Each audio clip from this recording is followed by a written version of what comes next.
তোমার কি? আমার নাম মোহাম্মদ আবু শামা। বাড়ি কোথায় তোমার? বাড়ি দহগ্রাম, হরিদ্র ডাঙ্গা। আচ্ছা, এখানে কোথায় এসেছিলে? আজকে বিএসএফ তোমাকে ধরে ফেলেছে কালকে রাতে।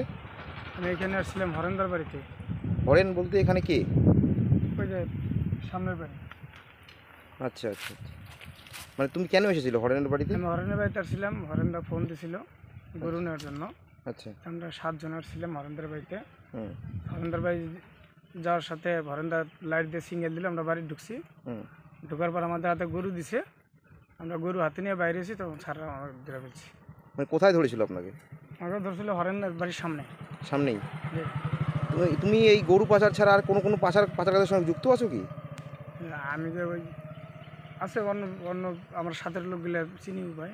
আচ্ছা, কার কার বাড়ির থেকে চিড়ি যায় এখান থেকে? চিনি যায় আপনার বিপ্লবের বাড়ি থেকে, তারপর বেডুর বাড়ি থেকে, বাচ্চানের বাড়ি থেকে। কতদিন ধরে তুমি এই পাচার কাজ করো? আমি মানে গাড়ি চালাতে তো 2 বছর ধরে আসছি আর কি। আপনি গাড়ি চালান? জি, আমি ড্রাইভার। আচ্ছা, কোথাকার ড্রাইভার? আমি ঢাকা গাড়ি চালাতাম, নারায়ণগঞ্জ থেকে গুলিস্তান পর্যন্ত। এখানে কোথায় কোথায় চিনি মজুত করে রাখা হয় কি জানা আছে তোমার? এখানে চিনি মজবুত করা হলো ইয়ার বিপ্লবের বাড়িতে, আচ্ছা।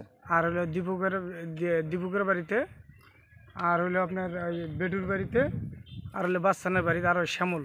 আচ্ছা, ওইখানে চিনি মজুত করা থাকে, আপনারা নিয়ে যান তখন? জি।